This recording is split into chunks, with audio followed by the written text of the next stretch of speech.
In order to fully benefit from these videos that I'm presenting here, it's going to be necessary for everybody to do a little bit of work, not a lot of work. It only involves multiplication and division, but I don't see any way around it. They don't present the data when we have blood tests in the terms that I'm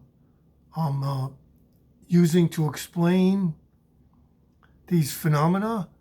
Although recently I did have a blood test where they did present the triglyceride HDL ratio, which is very helpful.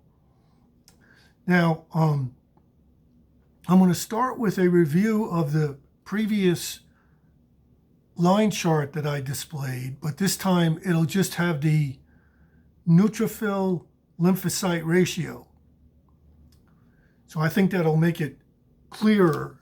Instead of having two items up there, I'll have just one. So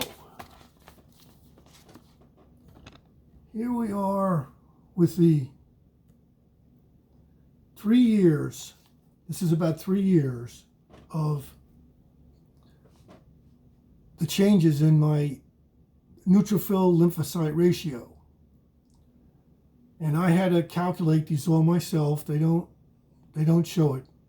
Now this particular chart is done to scale. So the numbers on the left, these numbers are accurate. So any time that the number goes over roughly 2.5, this is a sign of heightened risk of severe COVID. And if it goes above a certain point, above 3.6, and in one study, all the patients who had a level above 3.6 died. In that same study, everybody who had a level above 2.33 had severe COVID-19 versus mild. These were people in the hospital. So I think people can see that at certain points, I was way above the safety margin. If I had gone in then, my chance of surviving were pretty slim to none. So I've added some new information here since the last my last video on this. I've added there was a 2-week interval where I cut back the dose on the modified citrus pectin and hinokiol because I was having a mild side effect. The side effect was that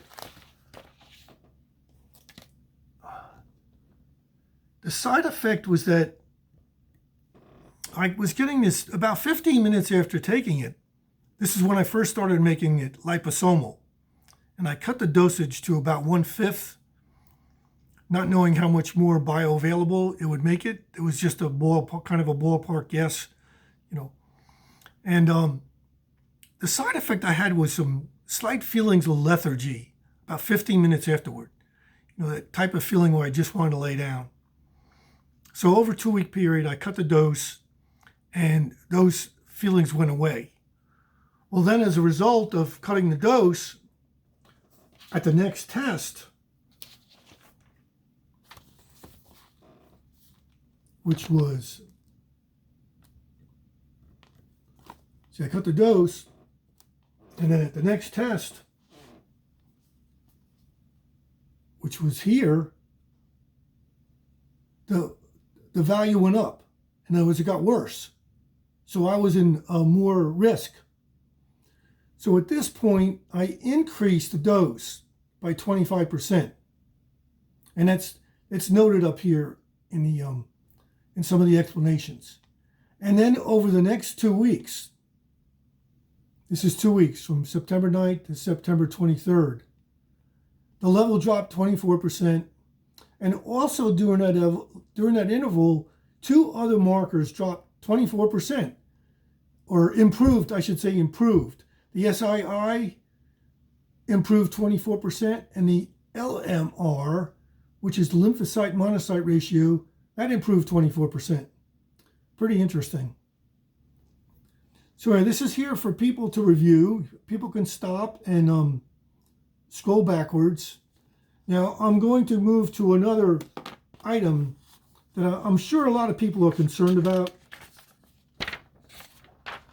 Either the men, or I'm sure a lot of women, they have an uncle or husband or grandfather concerned about rising PSA.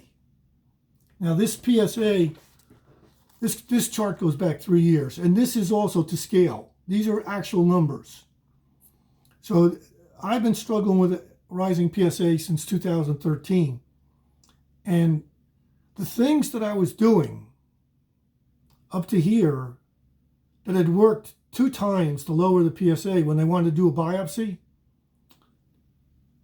started to not work anymore. And I was taking about 30 herbs. And it was here in January that I started taking a modified citrapectin with the Homocysteine. And then we can see it went pretty stable for a while. And then for the last 3 or 4 measurements, it's been dropping gradually. And that's very important, whether it's going up or going down. The fact that it's going down gives me some peace of mind that it's not going to lead to these cells in my prostate gland to start going crazy and start to become cancerous. Okay, so that's just for one of the highlights of the work I've been doing. Now here's another highlight. I've been struggling with an elevated homocysteine for 2 or 3 years. And in September 23rd, it went up to 15.4. And then 2 weeks later, it dropped down to 11.4, which is I think that's a 26% drop in 2 weeks.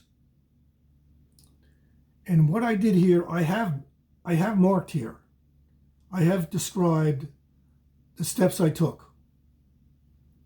Now it turns out, I think it was yesterday morning or the morning before, I got up in the morning and said, I wonder if there's a connection between elevated homocysteine and COVID-19. And it turns out there is. There's several publications, there's probably more than several, but I found 2 quickly saying that there is an association between elevated homocysteine and a worse prognosis for COVID-19. So there's been lots and lots of literature written about homocysteine.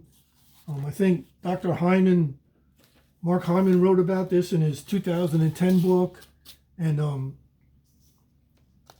but some of the best information that I found is in this book. This is by Dr. Bredesen. Dr. Bredesen has trained about 1,500 doctors in his protocol of how to prevent or reverse Alzheimer's. And I think that he's begun training again.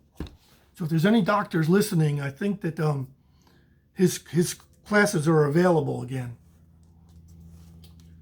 So Dr. Bredesen is quite the knowledgeable person about Alzheimer's, and he's got lots of experts in his recent book about this. I'll come back to this in a minute. Now this is a chart, a recent chart of the raw data. So people can scroll backwards, stop it, if they want to go through the raw data and see if they're seeing the same patterns I'm seeing. Okay, now this is, while I was doing some, I should say that I still haven't learned how to use PowerPoint. So this may actually work out better because people get to see me struggle a little bit. And when I think getting to see each other struggle, that's how we get to know each other. And that's how we get to trust each other. You know, how do you handle little difficulties here and there? So, one of the comments in my last video, Michael, I think it's Shermer, was about a marker they use for having oxidation problems, elevated oxidation, thiol-disulfide, homeostasis. And when I was looking that up, I came across some comments about nitric oxide. And it turns out that nitric oxide, there have been publications about nitric oxide to be very helpful in preventing or reducing the damage from the COVID-19 disease. So this is a news report that I found written in plain language, but it has the names of all the people and the names of the publications in the peer-reviewed literature, so people can easily go to that and see the oh yeah, back to the nitric oxide. Now, what I also discovered while I was researching the nitric oxide is that the four substances that I've been using successfully to lower the NLR, 3 of them have documented peer-reviewed publications showing that these substances also increase nitric oxide. Now, the one substance that doesn't have that capacity is the hinokiol. Well, it turns out that the hinokiol, when combined with the modified citrus pectin, also increases nitric oxide. And this is a copy from a peer-reviewed publication and on the left side, you know, you can see it says nitric oxide, and at the bottom is the hinokiol alone, with no elevation of nitric oxide. But either the modified citrus pectin or the modified citrus pectin with the hinokiol raise the nitric oxide dose dependently, proportional to the dose. So this is pretty exciting news. This may be one of the main mechanisms by which these substances help us with this disease. Now, my plan is to include the references in the show description, the peer-reviewed references from PubMed. Now, here are some excerpts from the book that I showed you earlier, The End of Alzheimer's Program by Dr. Bredesen. And people can scroll backwards and read through these. There's some very helpful information in here.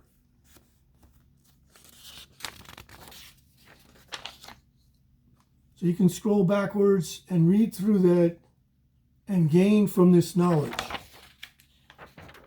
about homocysteine and how to lower homocysteine.